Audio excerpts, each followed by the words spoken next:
Good morning, or depending when you're watching this, good afternoon, good evening, or good night. My name's Ross, and I was always told I had a voice for radio, so today I am showing you a very exciting Lycanroc card. Now, we know that Lycanroc has two forms in the Pokémon Sun and Moon video games. He has both the Midnight form and the Midday form, depending which game you're playing. And we've already had a promo version of the Midday GX, and the Midnight GX is coming out in the upcoming set, Guardians Rising. Now, this new Lycanroc is coming out in Japan in the Sun and Moon 2 Strengthening Expansion Pack, which means it's going to be coming in our Sun and Moon 3 set, on which I recently did a video, Burning Shadows. If you want to know more about Burning Shadows or either of the Lycanroc GXs, there are links to those videos in the description, so go check those bad boys out. But for the moment, we are focused on this new Lycanroc. Now, it is a fighting type, which is very convenient. It means it can use strong energy to do extra damage. It means it's hitting for weakness against GXs like Tauros and Umbreon, as well as Darkrai EX, which is seeing an awful lot of play at the moment. 110 HP is fairly standard for a non-GX Stage 1. But here's the thing. Lycanroc all evolved from Rockruff. So you can use this Lycanroc, but you can combine it with either of the Lycanroc GXs. Now, as a side note, Lycanroc and Lycanroc GX have different names, so you can only play 4 in any combination of the two Lycanroc GXs.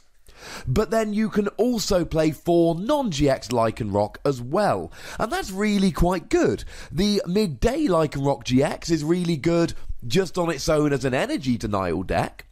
And the Midnight Lycanroc GX has Bright Look, the ability which is a Lysander, and that, ladies and gentlemen, is incredibly useful. So starting off, it's in a good position before we've even seen what it does. The question is, does it have any good attacks? And the answer is basically yes. Now, the second attack is fine. For a fighting and a double colourless, so you can use double colourless to help yourself out here, you do 90 damage and you stop your opponent retreating the following turn. This is okay. It's not amazing. It's okay. I mean, we saw this when we talked about Beware and Beware GX. Stopping your opponent retreating is a very good thing. It means they have to have a card like Switch or Escape Rope, and if they don't, they can't just use a Floatstone to retreat. They're stuck in the active. And don't forget about how well this can combo with the Midnight form Lycanroc GX. You can use his Bloodthirsty Eyes ability to drag something like, I don't know, a Hooper EX into the active. You do 90 damage, but then your opponent cannot retreat that Hooper.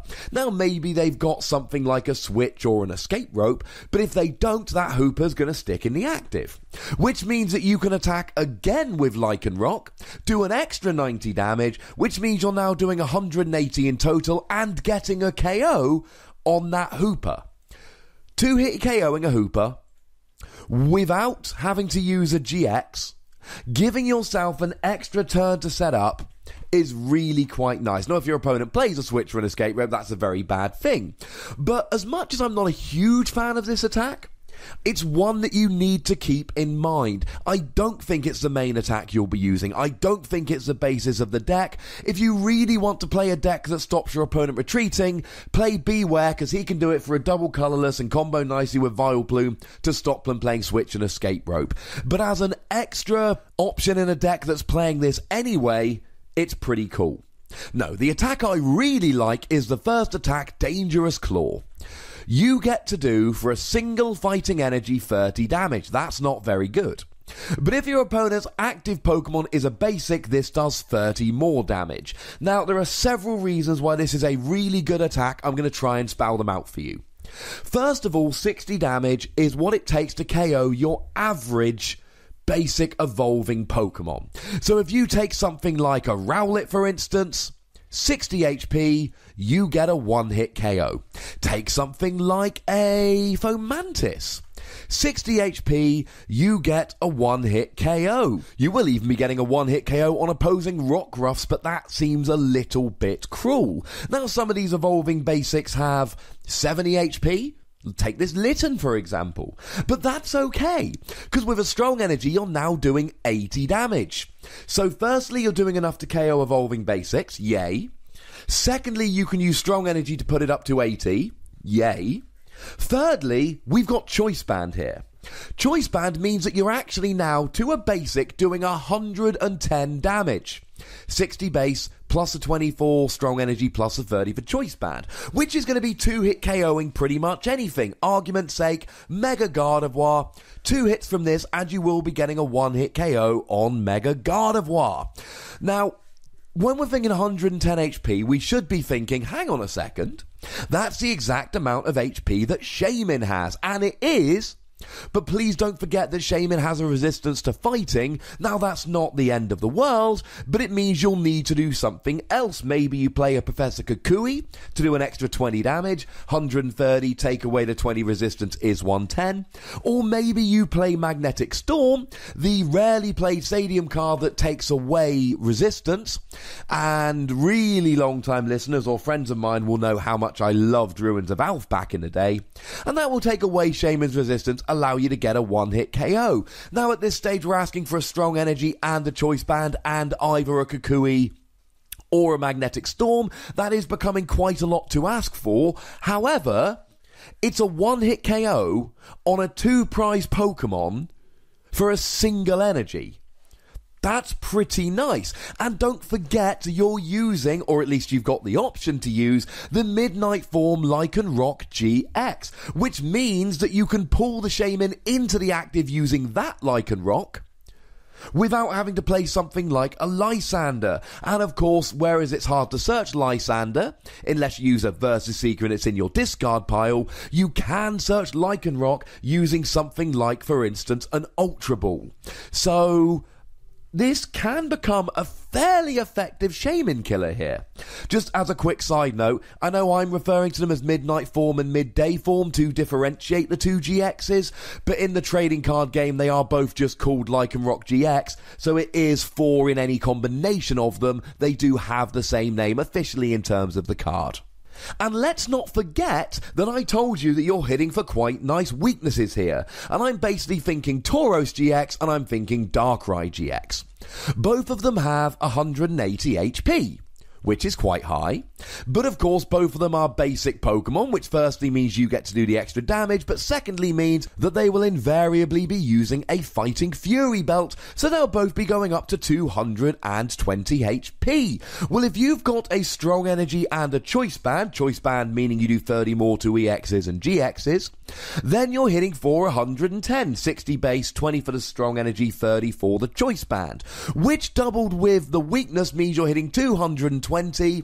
You are now for a single energy and a Choice Band, which is not the most difficult combination ever to pull off, getting a 1-hit KO on a 2-prize Tauros or Darkrai for 2 prizes when you're only giving up 1 prize yourself. And that is why this card, I think, is really, really good. I'm not seeing a whole bunch of hype for this Lycanroc, and I really like it. And there's so many things I like about it. The fact that it can use strong energy, the fact that the maths works perfectly on things like Shaymin, Darkrai, and Tauros. Although remember, Shaymin, you will need to use Magnetic Storm or a Professor Kukui. The fact that you've got the 2 Lycanroc GXs as well.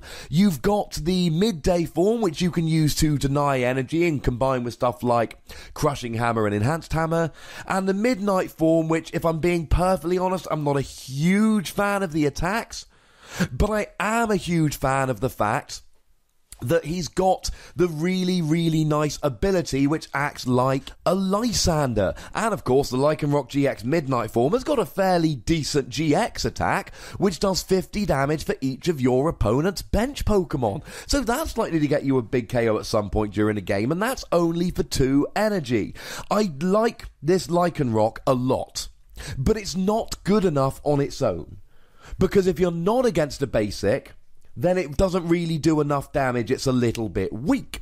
Now, you could combine it with Zygarde EX, because Zygarde is a basic, and you're playing all of the strong energy and all that already.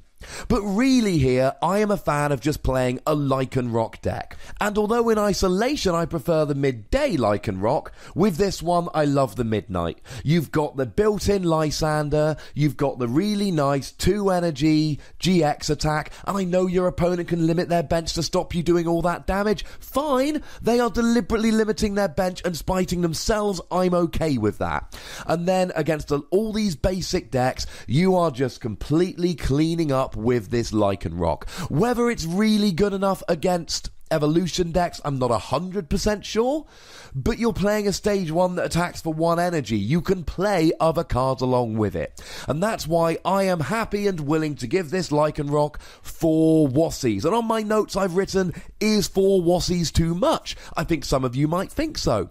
I don't.